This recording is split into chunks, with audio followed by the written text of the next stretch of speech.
Now, before we take any steps further, we have our first real special guest joining all three of us at the same time. Woo! Goalkeeper for the U.S. men's national team and the New England Revolution. And very, very soon, the Arsenal in the Premier League. It is Matt Turner, everybody. Let's go. Let's give it up for Matt Turner. Matty Turner, great to see you. And how are you feeling, man? We're talking about this group being somewhat manageable. Now, I know you don't want to put any bulletin board material out there, but it could have been worse, right? It could have been worse.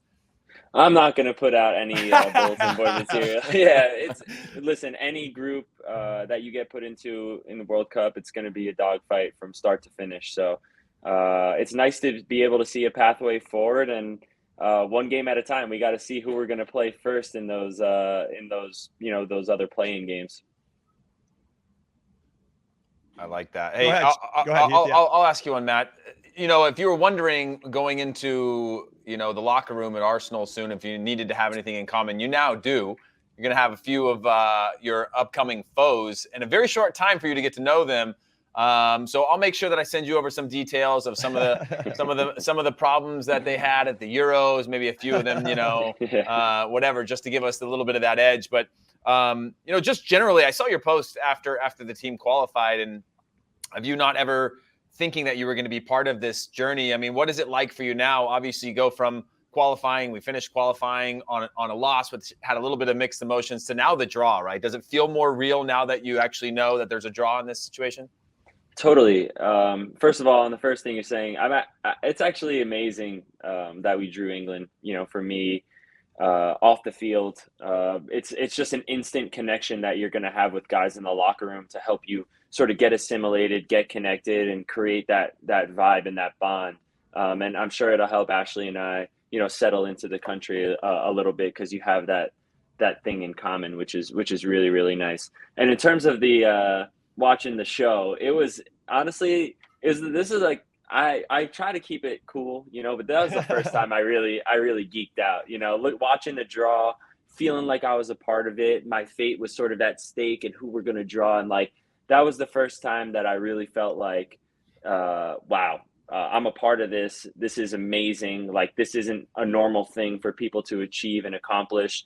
And it made me feel really, really proud to represent the United States, and really, really proud of all that I have accomplished.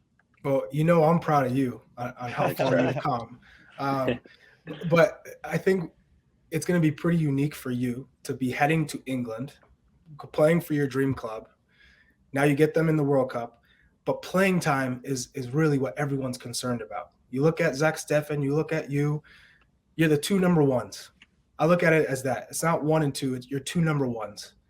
Both Charlie, you can't have two number ones in a starting team, man. Hey, I just want to point that out. You can do whatever you want to do, but you can't have two goalkeepers. You know what I mean? Well, you got if we could, we'd probably win it all, to be honest. Right? You're on top clubs, but you are presumably the number twos. How concerned are you about the playing time aspect? Is this a thing where you go over, you give it a shot for the number one? If they say, hey, you're the number two, then you say, hey, I got a World Cup to be playing in. Is it possible to get a loan in? Because, games and getting into a rhythm are very important, as you know. Yeah, 100%. I mean, all that stuff has weighed on my decision on whether or not to accept the offer. But, when something like this comes through, it's really hard to say no. It's a dream. I've been playing really well for 3 years, and this is the first concrete offer that I had. And to be able to turn my nose away at, my dream club, all that would have been very difficult. Now, on the soccer side of things, I mean, part of the reason this move was important to me was because even when I was playing every single game last year, I played 50 games. And, when it came to that World Cup qualifier at home against Costa Rica, part of the reason, obviously, we had just come off a loss against Panama, but I was told, that, Zach is there in Manchester, and he's playing at a really high level every single day in training. He's playing the cup games. He's doing this and that. And that weighed on the decision more than my games in MLS. So to put myself into the position that I'm going to be in, which obviously I'm going to challenge for the number one role, but Aaron Ramsdale's a great goalkeeper and he's done really, really well. So I'm going to learn as much as I can. I'm going to be around world-class players every single day, get more familiar with that pace and that tempo. and then I'm going to do what I can to play games so while I'm over there, and if that's the cup games, if that's a reserve team game, I'm going to do whatever I can to be in that, to keep that rhythm as much as I can. I'll be in a position where I'm one injury or one slip away from playing Premier League games. So I think it was the right move for me because of me playing every single game in MLS last year. Didn't necessarily make me the out and out number one, no matter how good my 100%. Form was. So Matt, that was very diplomatic, and I love your answer. And he's going to be running for mayor of your city very, very soon. but I just say that because I have or had a similar career trajectory where I got told I wouldn't be good enough to be a pro. I had to walk on in college. Didn't get drafted into MLS and had to fight and scrap and found myself in a World Cup at the end of it. That's my flex of the day. Jeez, and you are going through it as well. But you have to have the mindset that you are going to be the number one. And I think that's what's made you as good as you are. So I love the fact that you're being humble. But you have to believe that you're going to be the number one for the U.S. You're going to be the number one for Arsenal. And I think that will get you into that spot to actually make it happen. So am I correct in that, in that mindset? Well, that's my question. I mean, yeah, I guess for me, it's never been about 1, 2, or 3 sure. In terms of the pecking order. It's always been about proving to myself what I can do and proving to myself where I can improve, being self-aware about my deficiencies. If I'm not in the team, it's, taking Charlie Davies 300 shots after training every single day. It's those little things that I'm not so bought into and concerned about 1, 2, 3. It's like, okay, if I'm the 3, how can I get to 2? If I'm the 2, how can I get to 1? But it's more about me than anything else. And that's where, like, I'll call it the humbleness that I truly believe in my mentality is just more self-focused than looking at what other people are doing. Is it weird for you, Matt, to now look at the fact that qualified, and then there's only 2 official windows now until the World Cup? I mean, looking back, how crucial has been, 1, all the matches you've played, but 2, the development of this team, a lot of young players, the youngest team to qualify for the World Cup, to now knowing that there's only going to be a couple more opportunities for you guys to get together. I guess, how do you plan to keep this group tight? How do you plan to keep in touch? Are there WhatsApp chats going on right now? I mean, obviously a lot of it's on the field, but I mean, there's also off the field that you have to come together and figure out how you're going to navigate this tournament. Yeah. And the thing about this group is that, similar to World Cup qualifying, I imagine by the time we get to the World Cup, there's not going to be a whole lot of World Cup experience on that roster.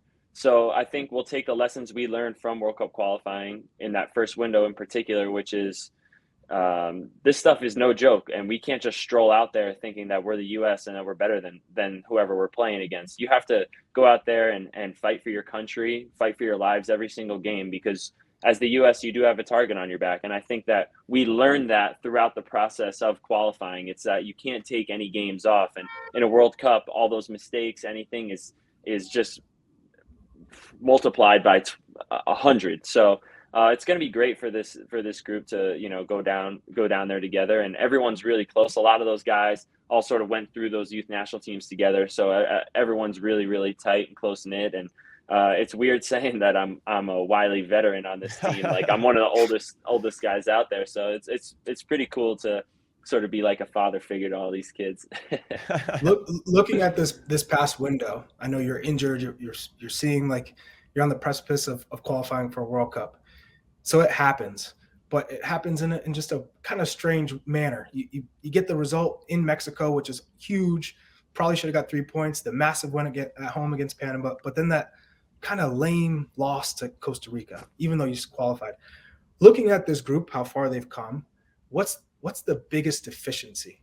What's going to get this team to get out of the group in the World Cup? Where do they have to really kind of dig deep and get better? I think it's just about like the mentality. I think if you look at that loss in Costa Rica, over the course of the 90 minutes, like, we really had the better chances in that game as well. But it's about putting the ball in the back of the net. It's about being ruthless. And I think all of our games that we lost in qualifying, we were shut out. So I think it's putting the ball in the back of the net, being dangerous consistently, but also keeping focus. I think I mean, obviously I'm not there. It's hard for me to be there and understand the feelings and what everyone was feeling or talking about after the game or during the game. But I think both Costa Rican goals came off of set pieces. We conceded a goal against Panama in both games against them on set pieces. So I think it's cleaning that up defensively and also just being lethal in front of goal. Like in the Azteca, we would have loved to finish off those chances. And same, Costa Rica was putting their bodies on the line, clearing balls off the line. Keylor Navas had a great game, and we couldn't find the back of the net. So I think, losing 2-0 makes it feel like a lame loss, but there was a lot to take from that game that the U.S. had never sort of been free-flowing in Costa Rica in history, and we had chances to go ahead in that game. Hey, you know what, Matt? Jimmy, I give Matt respect for standing up for us defenders, making it about the strikers, Charlie. You know what it's like, man. That's not on us back there. That's on you guys, dude. Just do the job. You had the chances it has. Just mark it. I just want to say for the record. Just say for the record, I don't like zonal defending on set pieces. I just want to throw that out there, Matt. You don't have to react to that at all. I personally do not like that. And if I can get Greg Berhalter's ear, I'll say it to him just in case. Hey, with this group, you let him know. It's the strikers. It's always the strikers. Win or lose, it's going to be the strikers. They don't score. What are we supposed to do? All right, Matt Turner, thank you so much for your time. We know that you're a busy guy. Continued success in getting back from your injury and obviously seeing it out with the Revolution before you join the mighty Arsenal. And of course, best of luck. I'm sure we'll talk to you beforehand and before the World Cup starts. But you're the man, the myth, and a future legend for us. We appreciate you. Thank you guys very much for having me on. Yeah, nice chat. And I actually have my World Cup celebration tonight actually set up for me, so I'm looking forward to that. Yeah, that's next level. All right. Legend. Enjoy it. All right, see you, Matt. Thanks.